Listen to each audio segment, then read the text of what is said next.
이번 주부터 10주간에 걸쳐서 빌립보서를 강의할 예정입니다. 2002년도 8월 27일 날 우리 시대 코미디 황제라고 하는 이주일 씨가 별세했죠. 이주일 씨가 별세했을 때 그의 사망 원인이 음주와 흡연으로 인한 폐암이라고 사람들이 많이 안타까워했습니다. 이주일 씨가 죽기 전에 금연 광고에 나왔었죠. 그런데 사실은 이주일 씨의 죽음이라는 것이 그렇게 단순한 게 아닙니다. 사실은 그 외아들이 5년 전에 갑작스러운 교통사고로 죽었습니다. 이주일 씨 외아들이. 그리고 난 뒤부터 아마 그의 죽음이 서서히 진행되어 왔을 것이라고 생각을 합니다. 대중 앞에서는 코미디의 황제로 많은 사람들에게 웃음을 선사했죠. 그런데 그의 사생활에서는 전혀 웃을 일이 없었어요. 어쩌면 이주일 씨는 심각한 우울증을 앓고 있었는지도 모릅니다. 그리고 그의 이 심각한 우울증은 그의 폐에 종양을 만들고 키워왔을 거예요. 그의 일생은 남을 웃게 만들었지만 정작 자신의 삶에는 웃음이나 행복이 전혀 없었다. 이게 그분을 아는 주변 사람들의 증언이죠.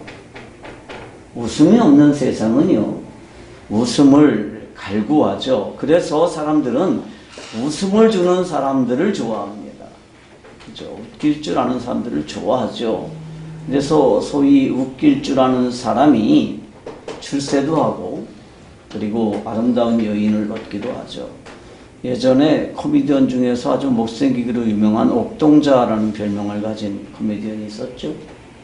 근데 그 사람도 굉장히 아름다운 여자와 결혼을 했어요. 그렇지만 다른 사람들을 웃길 줄 아는 사람이 그 자신의 인생도 즐겁고 행복하냐? 그러면 꼭 그렇지는 않다는 거죠. 오히려 그렇지 못한 경우가 훨씬 더 많다는 것입니다. 다른 사람들에게 웃음을 주기는 하지만 자신의 인생에서 정작 웃을 일은 별로 없다는 것이 인생의 딜레마죠. 반면에 우리 예수 그리스도는 슬픔의 사람이었고 그리고 고통을 아는 사람이었죠. 그분은 늘 슬픔을 겪었고 그리고 정말 고통스러운 인생을 살았습니다. 그렇지만 그분은 세상이 줄 수 없는 기쁨을 소유하고 있었죠. 그분은 비록 갈보리에서 비참한 죽음을 당했지만 요한복음 15장 11절에 보면 내가 이것을 너에게 이름은 내 기쁨이 너희 안에 있어 너의 기쁨을 충만하게 하려 합니다. 이렇게 제자들에게 말씀하셨습니다. 그래서 그의 말씀대로 예수님을 신뢰하는 사람들은 기쁨의 충만을 경험하는 특권을 가지게 되죠. 그리고 몇몇 그리스도인들은 지금도 이 특권을 누리고 있습니다. 환경과 상관없이 그 마음속에 억제할 수 없는 그러한 기쁨이 계속해서 솟아나는 특권이 우리 그리스도인들에게 주어져 있다는 거죠. 아멘. 여러분들은 어떠세요? 그 특권을 누리고 계시나요? 아멘. 응? 특권을 누리게 될 줄을 믿습니다. 아멘. 이렇게 그 특권을 누리는 사람들은 실망의 구름 속을 거닐고 있을 때에도 기쁨의 밝은 빛 안에서 행하게 되죠. 환경이나 다른 어떤 무엇이라도 그들의 그런 기쁨을 빼앗아갈 수가 없죠. 그러면 도대체 그리스도인들의 기쁨은 어떻게 해서 생겨난 것일까요? 그 중요한 질문에 대한 대답은 1세기에 기록된 한 편지에서 만날 수가 있습니다. 그 편지는 AD 62년경에 로마의 한 죄수의 신분이었던 바울에 의해서 기록이 됐죠. 그리고 그가 두 번째 선교 여행 중에 설립한 빌립보 교회에 크리스천들에게 보내졌습니다. 그것이 우리가 본문으로 택한 빌립보서입니다. 그러니까 빌립보서는 바울이 로마의 감옥에 갇혀서 재판을 앞두고 있을 때 바울이 직접 설립한 빌립보 교회에 보낸 편지입니다. 이 편지는 교회의 멤버 중에 하나였던 에바브로디도라는 사람이 바울이 아주 어려운 시절에 바울을 돕기 위해서 빌립보 교회에서 로마로 보낸 사람이에요. 그리고 에바브로디도를 통해서 이 편지를 다시 바울이 빌립보 교회에 전하게 됩니다. 디도를 통해서 빌립보 교회에 보낸 이 바울의 편지는 단순하게 선교사가 교회에 보내는 그런 선교 보고서 이상의 그 무엇이 있었죠. 그것은 바울이 그리스도인으로서의 기쁨을 나누려는, 기쁨의 비밀을 나누려는 그러한 것이었습니다.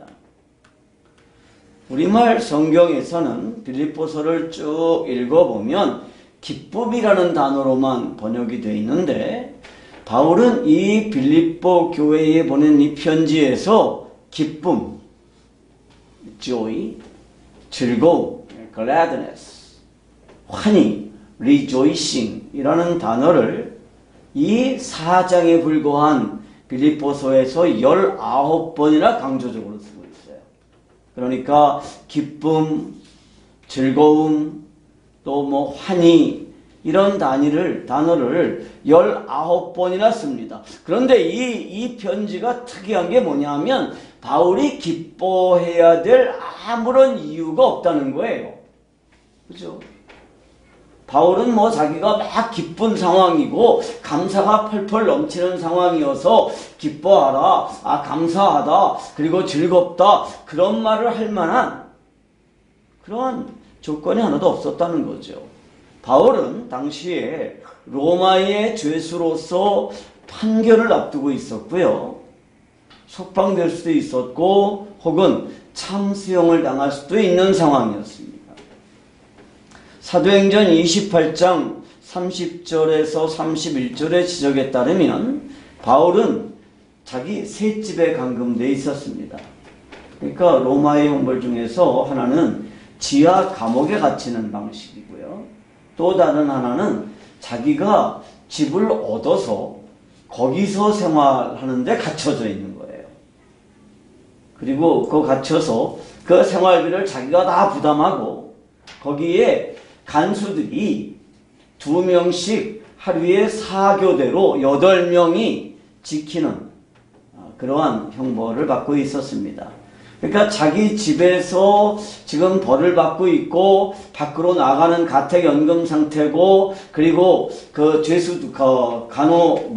간수들이 2명씩 4팀이 8명이 교대로 바울을 지키고 있었어요. 그리고 바울은 그 집에 누구든지 수시로 면회를 할 수 있는 그러한 상태였습니다. 그렇지만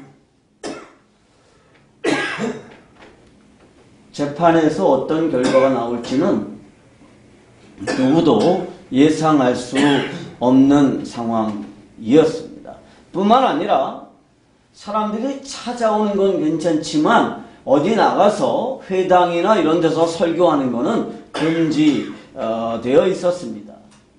로마서 1장 13절에서 16절에 따르면 바울은 원래 설교자로서 로마를 방문하기를 원했습니다. 그렇지만 그는 죄수로서 로마에 왔죠. 게다가 더욱 불행한 것은 로마에 있는 신자들조차도 바울에게 호의적인 사람하고 바울에게 적대적인 사람으로 나뉘어져 있었다는 거예요. 빌립보서 1장 15절에서 17절 말씀에 따르면 심지어 어떤 그리스도인들은 사도를 좀 더 고통스럽게 만들려고 획책하기도 했습니다. 가능하면 그를 사형시키려고 하는 시도를 하기도 했죠. 그렇지만 그런 위험과 곤란에도 불구하고 바울은 기쁨이 넘치고 있었습니다. 한번 생각을 해보십시오. 로마에 정말 가고 싶었습니다. 로마에 가서 이 세계 제국 로마에 있는 그리스도인들에게 복음을 다시 설명하고 그들을 강건하게 세워야 되겠다, 그런 생각을 가지고 오랫동안 기도했는데 로마에 오긴 왔어요. 그런데 설교할 수 없었습니다. 그런 상황에서 바울은 기뻐하라, 그리고 기쁨이 넘치고 있었어요. 그렇다면 이 기쁨의 비밀이 뭘까요? 그 비밀은 빌립보서에서 계속적으로 반복되는 다른 단어에서 찾을 수가 있습니다. 그것은 첫 번째로 마음이라는 단어예요. 바울은 마음이라는 단어를 10번 사용하고 있어요. 빌립보서 이 4장 전체를 통틀어서. 그리고 생각이라는 단어를 5번 쓰고 있고요. 또 기억하라는 단어를 1번 사용을 하고 있습니다. 그래서 16번에 걸쳐서 마음이라는 단어를 쓰고 있습니다. 이 모든 단어에서 우리가 알 수 있는 게 있습니다. 그것은 그리스도인의 기쁨이라는 비밀은 그의 생각과 태도에 달려있다는 거예요. 그러니까 어떤 환경이나 어떤 상황을 대할 때 그것이 그 사람의 마음에 따라서 기쁨을 유지할 수 있고 거기에 이렇게 함몰되어서 한없이 슬퍼지고 우울해질 수도 있다는 거죠.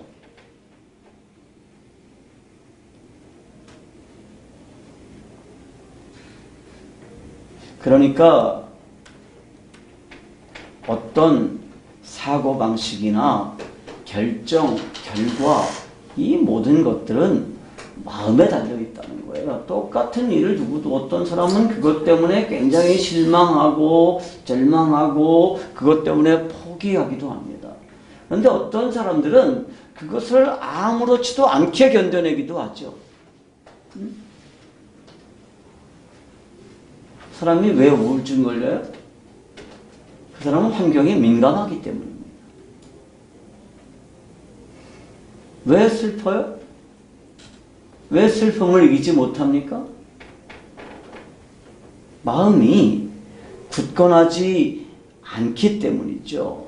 그래서 잠언은 이렇게 기록하고 있습니다. 마음의 생각이 어떠하면 그 위인도 그러하다. 이게 잠언의 말씀이에요. 더 나가서 빌립보서는 성경의 가르침 위에 굳건히 기초한 기독교 심리학이죠. 심리학 책입니다. 그렇다고 해서 빌립보서가 무슨 긍정적인 사고방식 뭐 이런 거를 가르치는 책은 아니에요. 여러분, 빌립보서는 이 문제가 가득한 이 세상에서 그리스도인의 기쁨을 체험하기 위해서 어떤 마음을 가져야 되는가를 설명하는 책입니다. 그러니까 하나님께서 우리의 문제들을 다 제거해 주실 것이라거나 혹은 우리가 예수님을 잘 믿으면 어떠한 어려움도 닥치지 않을 거다라는 식의 설명을 하는 게 아니라 우리가 이 어려운 환경 속에서 이 문제 많은 세상 속에서 어떻게 기쁨을 유지할 수 있을 것이냐 하는 것입니다. 여러분, 어떻게 하면 우리가 이 문제 많은 세상 속에서 기쁨을 유지할 수 있을까요? 빌립보서가 보여주는 최선의 방법은 우리의 기쁨을 강탈해가는 도둑이 무엇인지를 찾으라는 거예요. 뭐가 우리의 기쁨을 도둑질해 갈까요? 뭐가 우리의 기쁨을 뺏어갈까요? 그리고 그 다음으로 그 도둑을 체포하고 정복할 수 있는 태도를 결정하라는 것입니다. 우리 기쁨을 강탈해가는 도둑이 누구일까요? 뭐가 우리 기쁨을 강탈해가죠? 첫 번째로 우리 기쁨을 뺏어가는 도둑은 환경입니다. 우리 기쁨과 슬픔과 행복을 결정하는 첫 번째 요소가 뭐예요? 상황이죠. 상황입니다. 우리들 대부분은 인생이 술술 풀려나갈 때는 행복하다고 생각을 하죠. 그죠? 언제가 행복해요? 인생이 술술 풀려나갈 때, 사업도 잘 되고 부부싸움도 안 하고 애들도 병도 안 걸리고 공부도 잘하고 뭐 그럴 때는 행복하다라고 느낍니다. 그런데 그 반대로 우리 인생을 힘들게 하는 것도 상황이죠. 일이 안 되고 맨날 부부싸움하고 애들은 말썽 부리고 그러면 정말 힘들다. 그럴 때는 기쁨이 없죠. 그럴 때는 감사원금도 좀 덜 하게 되나요? 그럴 수 있죠. 그런데 대부분의 인생은요, 자신이 원하는 대로, 자신이 생각하는 대로 풀려나가질 않습니다. 항상 변수가 생기죠. 계획을 했는데 꼭 변수가 생기고 그것과 반대로 풀려나가죠. 그래서 우리는 이렇게 환경에 따라서 상황에 따라서 행복하기도 하고 불행하기도 합니다. 그런데 우리 중에 어떤 사람도요, 환경을 통제할 능력을 가지고 있지 못하죠. 상황을 통제할 능력이 없어요. 몇 년 전의 일인데요. 제가 경남 양산에서 2월 말에 집회를 마치고 올라오는데 고속도로에 안개가 쫙 해가지고 안 보이는 거예요. 라이트를 켜고 브러쉬를 작동해도 앞이 제대로 보이지 않기는 마찬가지였어요. 근데 이미 밤 12시가 넘는 시간에 출발해가지고 올라오는데 피곤하기도 하고 앞이 안 보이니까 위험하기도 하고 막 그런 상황이었어요. 그럴 때 제가 폭풍을 잠재우고 무리를 걸으신 주님이 생각났습니다. 그래서 주님이 하셨던 것처럼 나도 해봤습니다. 안개야 물러가라! 그리고 큰 소리로 막 외쳤는데 어떻게 됐을까요? 안개는 물러가지 않았어요. 어떤 사람은 믿음이 있으면 안개야 물러가라 그러면 안개가 물러갈 거다 이렇게 주장하죠. 예전에 신학 대학에서 학부에서 공부를 할 때인데 오지 선교회에서 나가는 오지 선교회를 따로 나갔는데 우리 팀이 간 곳이 저 강원도 임계면, 그러니까 정선군 임계면 도전이라는 곳이었는데 정말 첩첩산중이었어요. 도착해가지고 이제 막 아이들을 모아서 전도를 하려고 그러는데 막 먹구름이 몰려왔어요. 그러니까 리더가 먹구름아, 넌 거기서 서서 더 이상 오지 마라, 다른 데로 가라, 그렇게 기도하면 물러간다는 거예요. 그래서 거기 신학생들 10명이 서가지고 막 기도하면서 선포했어요. 먹구름아, 너는 오지 마라, 물러가라. 믿음이 있으면 된다는 거예요. 그런데 먹구름이 우리 말을 안 들었어요. 믿음이 없어서 그랬는지 모르겠습니다. 이런 걸 우리가 상황이라고 해요. 내 힘으로 통제할 수 없이 벌어지는 일들입니다. 내 힘으로 어떻게 통제할 방법이 전혀 없죠. 날씨, 국제 경쟁, 기름값, 미세먼지, 이런 것들은 내 힘으로 통제할 수 없고 또 내 삶에 엄청난 영향력을 주죠. 그래서 내 인생에서 기쁨을 뺏어가는 게 뭐냐? 바로 이 상황입니다. 우리 황기철 장로님이 최근에 아주 큰 어려움을 당하셨죠. 지금도 이해할 수 없지만 최재희 원사님은 황기철 장로님보다 훨씬 먼저 천국으로 가셨습니다. 이건 우리가 어떻게 막을 방법이 없어요. 그것은 하나님이 하시는 일입니다. 그런데 바울은 이 최악의 상황에서도 자신의 기쁨을 빼앗기지 않았다는 거예요. 그는 감옥에 있었고 사형 언도가 내려질지 모르는 상황에 있으면서도 기쁨으로 가득한 이 편지를 빌립보 교인들에게 보낼 수 있었죠. 앞으로 몇 주간에 걸쳐서 빌립보서를 강해할 예정입니다만 이 빌립보서 강해를 통해서 어떤 상황, 어떤 환경 속에서도 이 기쁨을 빼앗기지 않고 잃어버리지 않을 만큼 우리가 좀 강해졌으면 좋겠어요. 우리가 믿음의 용사가 될 수 있기를 바랍니다. 내 삶에서 기쁨을 뺏어가는 두 번째 요인은 사람들입니다. 우리는 사람들 때문에 기뻐하기도 하고 또 그 사람들 때문에 힘들어하기도 하죠.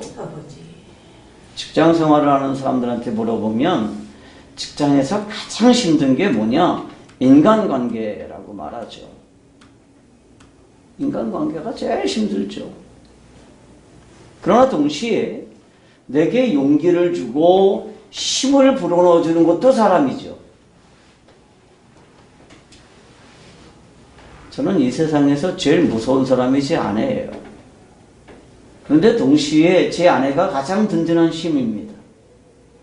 어젯밤에 제가 기침이 좀 일어나서 자다가 말고 일어나가지고 그 기침약을 먹었어요. 코프 시럽 뭐 이렇게 봉지에 든 거. 그거를 먹고 너무너무 졸린 나머지 그거를 식탁에다 그냥 놓고 들어가서 잤는데 아침에 일어나자마자 그거 야단치는 거예요. 이거를 먹었으면 쓰레기통에 버려야지 식탁에 두냐고. 그래서 내가 너무 졸려서 정신이 없었나 봐. 그랬더니 당신이 이번만 그랬으면 내가 말을 안 한대. 항상 야단 맞아요. 항상. 그래서 내 아내가 어디 나갔다 들어올 때가 되면 내가 막 치웁니다. 그런데 또 아내가 제일 큰 힘이죠. 나는 누구에겐가 기쁨이 될 수도 있고 또 누구에겐가는 부담이 될 수도 있죠. 또 내 행복을 위해서 다른 사람을 불행하게 만들 수도 있습니다. 그러나 문제는 우리가 혼자 살 수는 없다는 거예요. 사람들이 힘들기 때문에, 사람들이 부담스럽기 때문에 나는 혼자서 살아. 이거는 결코 제대로 사는 게 아닙니다. 요즘 그 텔레비전에서 인기 있는 것 중에 하나가 자연인인가 뭔가 하는 거죠. 그거 잘 사는 겁니까? 산속에 들어가서 혼자 약초해 먹고 그러고 사는 거, 그게 무슨 대단히 행복한 삶이라고 맨날 텔레비전에서 여러 프로그램들을 진행을 하죠. 그런데요, 우리는 혼자 살 수 없습니다. 그러나 동시에 누군가와 함께 한다는 것은 부담이고 고통입니다. 때로 저는 혼자 산속에 들어가서 텐트를 치고 하루 정도 지내는 거를 해보고 싶어요. 근데 그거는 하루나 이틀이지 늘 그렇게 살 수는 없는 거죠. 사람들은 같이 살아야 되죠.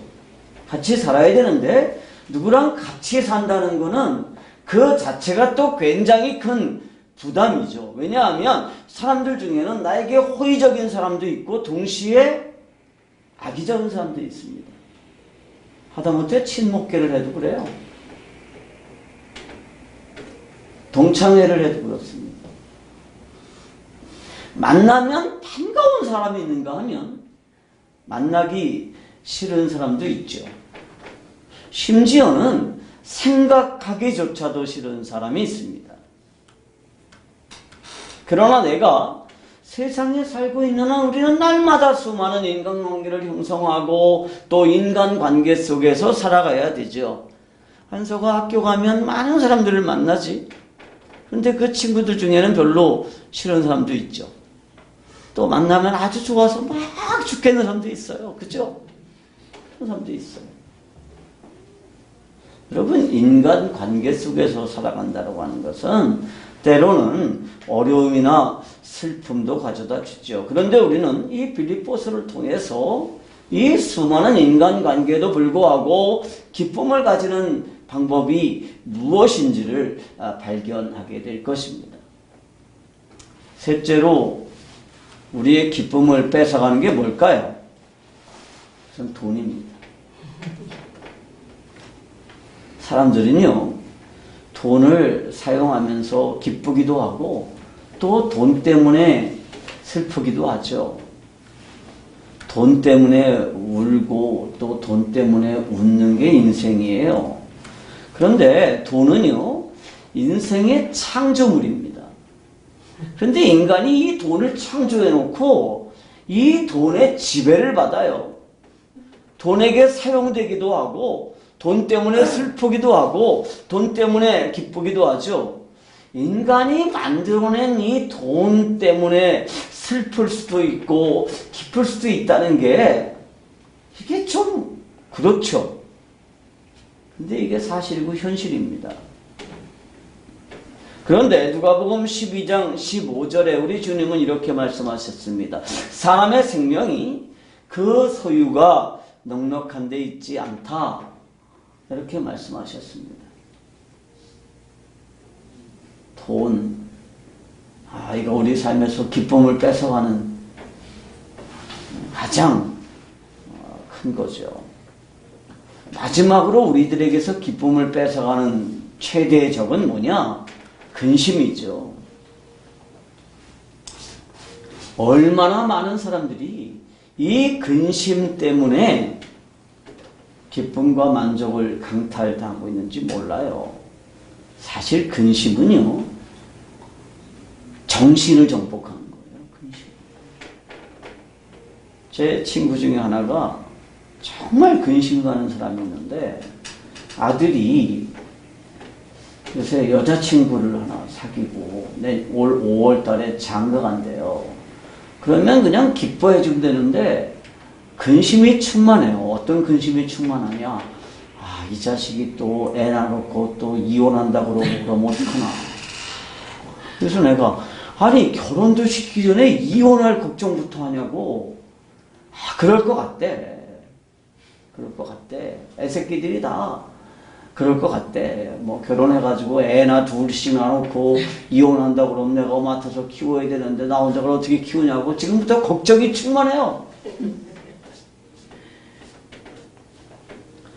여러분, 근심은요, 내부적인 작용이에요.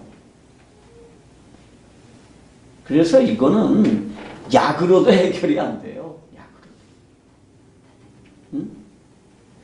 약국에서 수면은 살 수 있을지 모르지만 안식을 사지는 못해요. 이 근심은 사람의 안식을 아주 심각하게 해쳐버리고 있거든요. 바울은요, 근심하려고 그랬으면 충분한 이유를 가지고 있었죠. 그는 정치범으로서 사형이 집행될 가능성에 직면하고 있었어요. 로마에 있는 그의 친구들은 그를 대하는 태도에서 분열되어서 나뉘고 있었습니다. 바울은 선교사였어요. 그런데 그를 돕는 사람이 없었어요. 법정에서도 그는 조력자를 가지고 있지 못했습니다. 그러나 이 모든 어려움에도 불구하고 그는 오히려 기쁨에 가득 찬 편지를 쓰고 또 우리들에게도 근심을 그치라고 그렇게 권면하고 있는 것입니다. 바울은 충분히 근심할 수 있었죠. 그러나 그는 근심하지 않고 오히려 밖에 있는 우리들에게 기뻐하라. 염려하지 마라. 근심하지 마라. 이렇게 권면하고 있는 거죠. 그러면 우리가 어떻게 하면 이 넘치는 기쁨을 지킬 수 있을까요?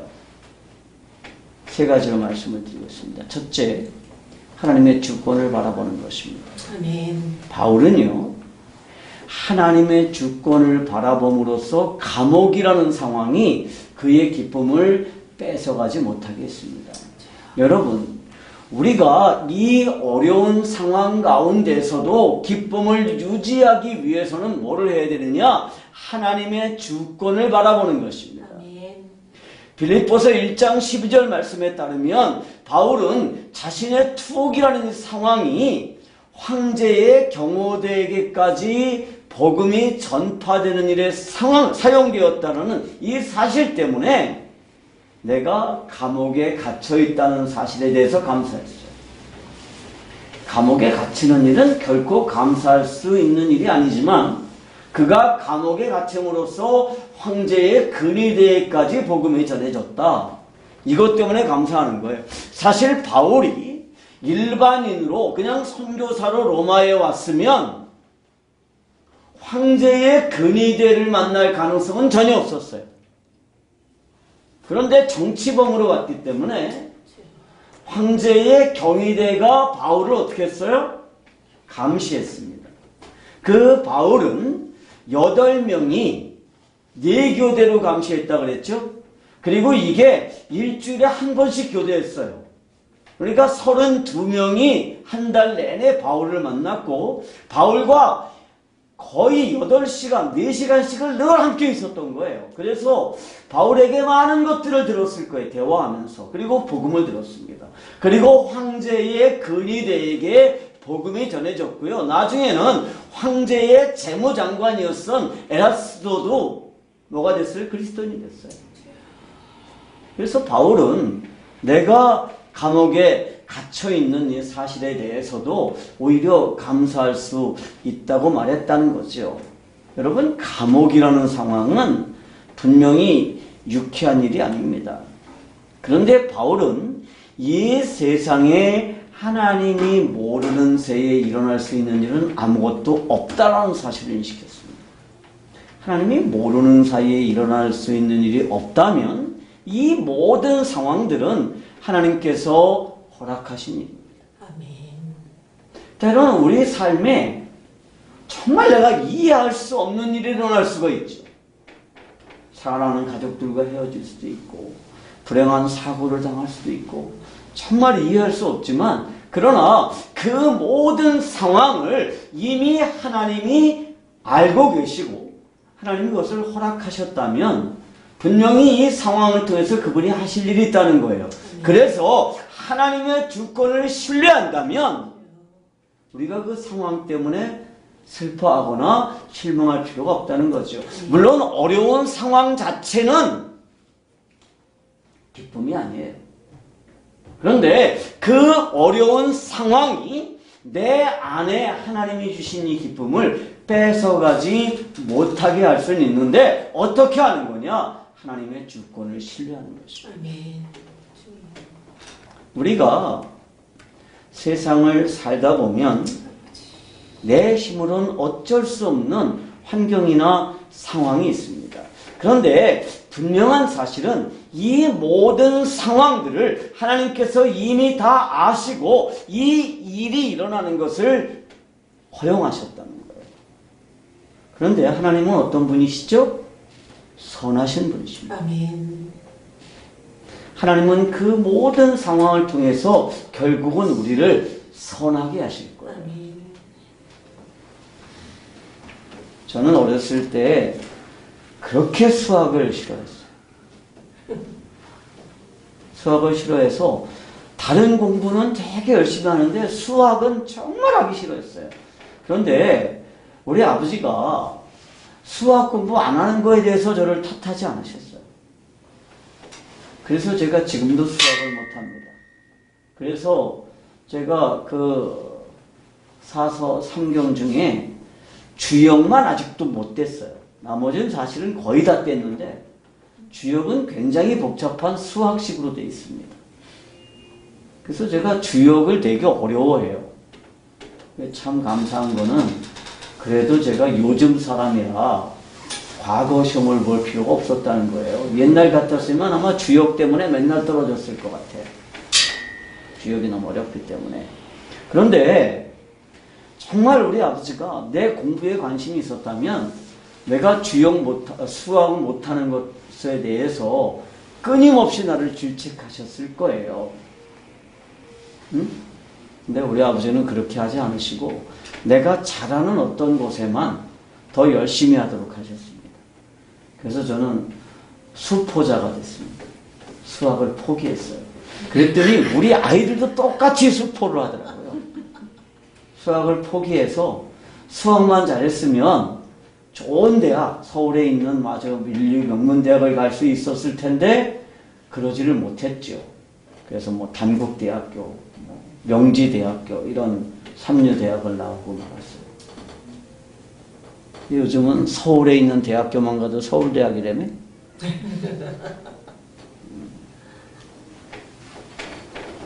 여러분, 하나님께서 내게 이런 어려움을 주시는 이유는 뭐냐 하면 나를 더 선하게 만들기 위해서. 그래서 이런 어려움을 만났을 때 우리가 그래도 기쁨을 빼앗기지 않고 기쁨을 유지할 수 있는 게 뭐냐 하면 하나님의 주권을 신뢰하는 것입니다. 어떻게 하면 우리가 이 기쁨을 빼앗기지 않을 수 있을까요? 두 번째로 선교적인 시각으로 인간관계를 극복하는 겁니다. 우리 기쁨을 뺏어가는 두 번째 요인이 뭐라 그랬죠? 인간관계 때문이라고 그랬잖아요. 그런데 어떻게 하면 이 인간관계의 어려움을 극복해낼 수 있느냐? 선교적인 시각으로 인간을 대하는 겁니다. 바울이 로마 감옥에 투옥되어 있었을 때 로마 교회에는 바울에게 호의적인 사람도 있었지만 악의적인 사람들도 있었다 그랬잖아요. 그들은 바울을 더욱 곤란하게 해서 사형이 언도되도록 하려는 의도를 가지고 있었습니다. 그런데 바울은 이런 자기에게 적대적인 사람들 때문에 기쁨을 빼앗기지 않았습니다. 왜냐하면 바울은 선교적인 시각으로 모든 인간관계를 이해했기 때문입니다. 빌립보서 1장 18절에 보면 그는 선이든 악이든 그리스도가 전파될 수 있으면 나는 여전히 기뻐하겠다. 이렇게 말합니다. 우리가 선교적인 시각을 가지고 모든 인간관계를 구성한다 그러면 그 인간관계가 내 기쁨을 어쩌지는 못합니다. 인간관계 때문에 내가 너무 슬퍼하거나 그것 때문에 너무 스트레스를 받지 않는 거죠.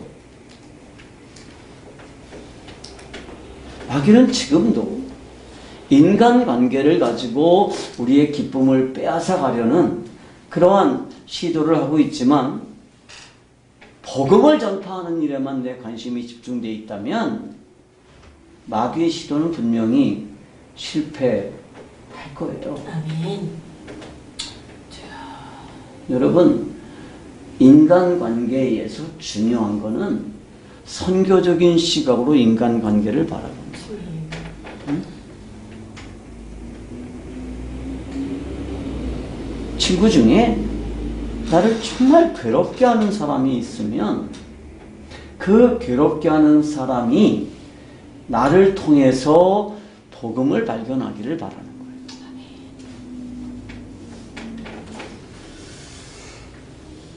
우리의 기쁨을 뺏어가는 세 번째 요인이 뭐라 그랬죠? 돈이라고 그랬잖아요. 이 돈 문제를 우리가 어떻게 극복할 거냐? 주님의 능력을 신뢰하는 것입니다. 따라하십시다. 주님의 능력을 신뢰함으로 주님의 능력을 신뢰함으로 돈 문제를 극복하자. 돈 문제를 극복하자. 아, 이거 참 복음이죠. 바울은요, 주님이 주시는 능력을 신뢰함으로 돈 문제를 극복했습니다. 우리가 너무나도 잘 아는 말씀이 빌립보서 4장 13절이죠. 거기 뭐라고 되어 있어요? 내게 능력 주시는 자 안에서 내가 모든 것을 할 수 있느니라.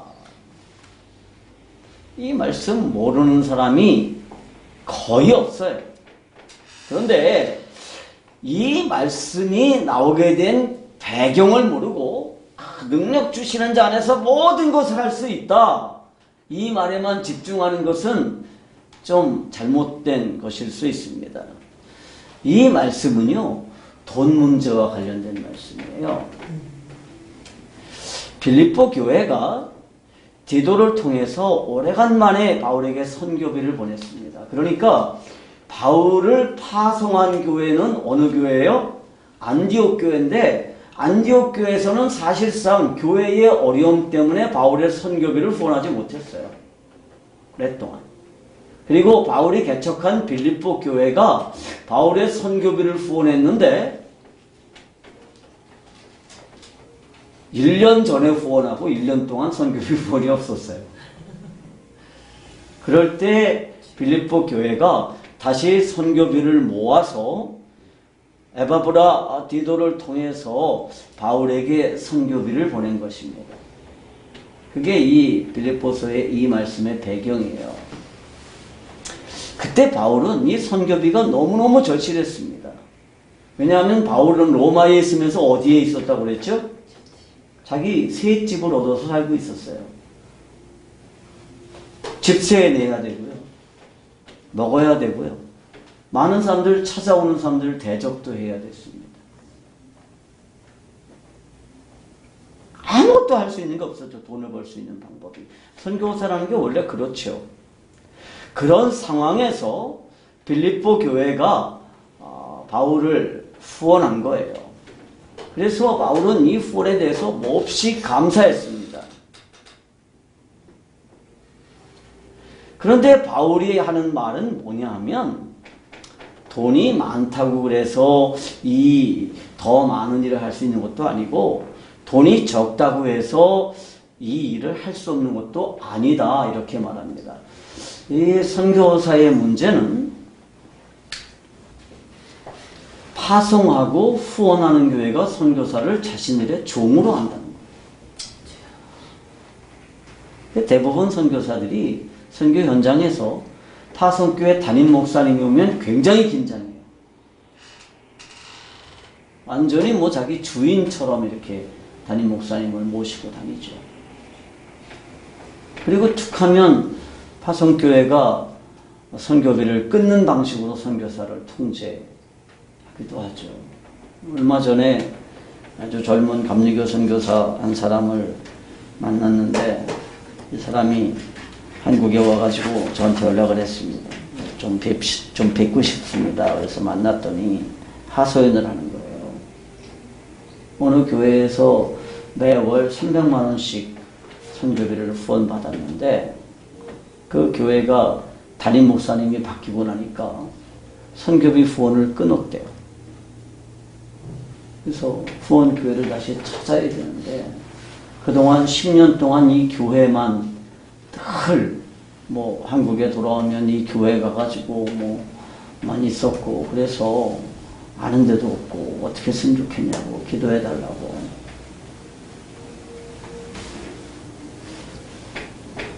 바울은 이렇게 말해요.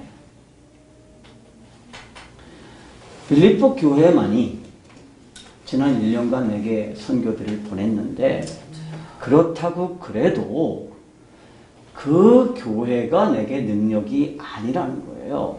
내게 능력을 주는 것은 돈이 아니고 하나님이다 라고 하는 고백을 하는 겁니다. 내게 능력 주시는 자 안에서 내가 모든 일을 할 수 있다 라고 하는 이 위대한 교훈은 사실은 후원교회와 선교사와의 관계에 대한 명확한 선언입니다. 제가 지난주에 NRIC 캠프를 마쳤는데, NRIC를 시작한 게 1993년도 겨울이었으니까요. 지금부터 몇 년 됐죠, 이제? 26년 됐나요? 26년 됐죠. 26년이 됐는데, 처음 이 선교단체를 만들었을 때 많은 사람들이 그렇게 말했습니다. 김장한 목사님이나 이동원 목사님, 뭐 이런 분들, 당신이 잘 아는 그런 큰 목사님들을 찾아가서 그분들을 고문으로 모셔라. 그리고 후원을 좀 받아라. 그렇게 얘기를 했는데 저희가 오랫동안 기도하다가 그렇게 하지 않기로 했습니다. 왜냐하면 사실은 우리가 그렇게 되면 하나님께 기도하지 않고 그분들 눈치만 보게 될 거예요. 그분들 눈치만 보게 되고 또 그분들 교회에서 후원하면 내가 거기에 소속돼서 그 교회의 눈치를 보게 되겠죠. 그래서 우리 사역자들하고 회의 끝에 그렇게 하지 말고 우리는 하나님만을 바라보자. 모든 것을 기도해서 얻자. 그렇게 결정을 했습니다. 그리고 우리가 지금까지도 내세우고 있는 캐치프레이즈가 돈이 많다고 그래서 일하는 거 아니고 돈이 없다고 그래서 해야 될 일을 못하지 말자 라는 거예요. 그래서 이번 캠프를 하면서도 적어도 한 50만 원에서 60만 원 정도가 모자랄 것이 예상이 됐어요. 회계 담당자가 걱정이 태산이에요. 이번에 모자랄 텐데 어떡해요. 그런데 예전에 제 세계관 강의를 들었던 어떤 집사님 한 분이 이번 캠프를 찾아오셨어요. 그리고 돌아가더니 후원금을 50만 원을 보내주셨습니다. 그래서 캠프비가 오히려 남았어요. 캠프를 치르니까. 이럴 때 우리 할렐루야 해야 되는 거 아니에요? 응? 할렐루야 하는 거죠.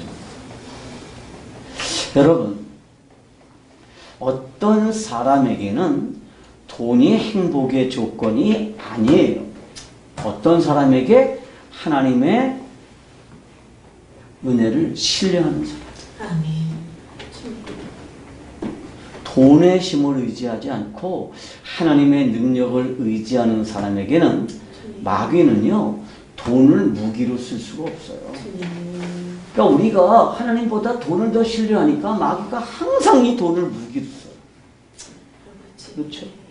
그래서 우리가 마귀에게 돈이라고 하는 아주 강력한 무기를 지원해 주는 거예요. 그리고 그것 때문에 우리가 전전긍긍하고 살죠. 그런데 우리가 정말 하나님을 의지하고 돈의 힘을 의지하지 않으면 마귀는 우리에게서 기쁨을 뺏어갈 수는 없다는 거예요. 우리 기쁨을 뺏어가는 또 한 가지 조건이 뭐라 그랬죠? 근심이라고 그랬죠. 바울은요, 어떻게 했느냐? 자신의 사명을 바라보면서 근심을 극복했습니다. 따라합시다. 사명을 바라보자. 여러분, 바울은요, 자신의 사명을 바라보면서 근심을 극복했습니다. 근심 중에 최대의 근심은 뭐죠? 죽음에 대한 근심이에요. 솔직하게 말하면 여러분, 죽는 것보다 무서운 게 어디 있어요? 모든 관계가 다 끊어지는 겁니다. 모든 관계가 다 단절되는 거예요.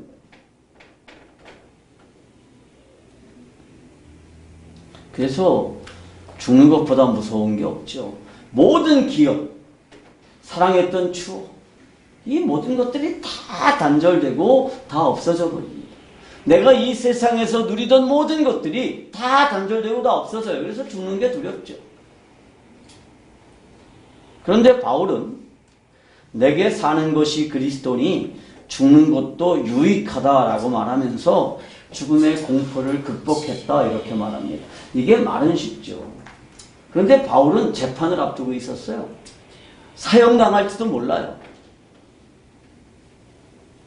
당시 그리스도인들은 어떻게 사형을 당했습니까? 아주 극악한 사형을 당했어요. 목을 톱으로 켜서 죽이기도 하고, 검투장에 굶주린 사자들에게 먹이로 던져지기도 하고, 그런 끔찍한 형벌을 받았는데, 바울은 내게 사는 것이 그리스도니 죽는 것도 유익하다. 죽는 거 괜찮다. 이렇게 말하고 있었죠.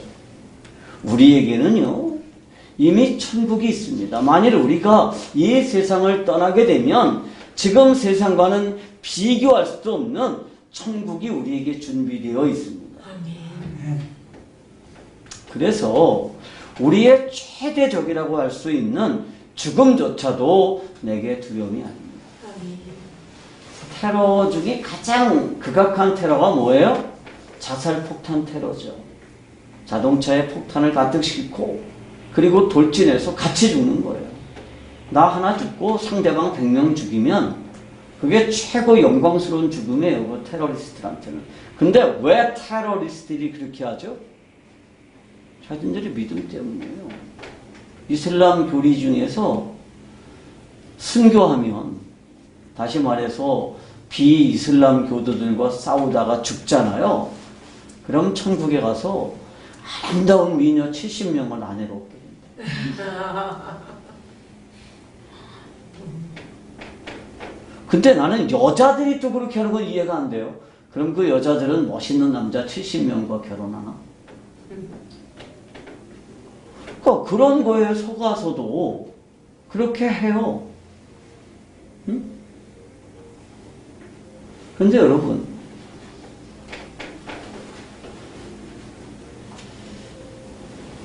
바울은요, 죽음조차도 내게 두려움이 아니다 이렇게 말하면서 그래도 내가 로마에서 할 일이 있기 때문에 나는 틀림없이 석방될 거다 이렇게 고백을 하죠. 빌립보서 1장 24절과 25절을 보면 바울은 빌립보 교회와 로마의 성도들을 위해서 자신이 사는 것이 필요하다라는 확신 때문에 내가 죽지 않는 편이 더 유익하고 그것 때문에 내가 죽지 않을 거다라고 분명히 말하고 있습니다.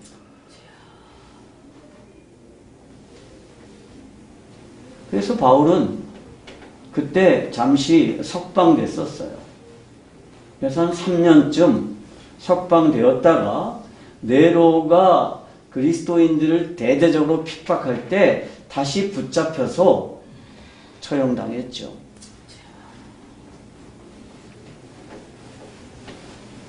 우리가 살아도 주를 위해서 살고 죽어도 주를 위해서 죽는다는 게 뭐냐? 이거예요. 내가 살아있는 것이 하나님의 나라와 교회를 위해서 유익하다. 그러면 살려달라고 기도할 수 있죠. 하나님이 우리를 살려주실 수도 있습니다. 그런데 하나님의 계획이 다른 곳에 있다 그러면 그것 때문에 우리가 슬퍼할 이유가 전혀 없는 거죠. 장로님, 우리 최 권사님 살아있기를 간절히 원했죠. 우리가 그렇게 기도했습니다. 교회를 위해서 살려주십시오. 저도 그렇게 기도했어요.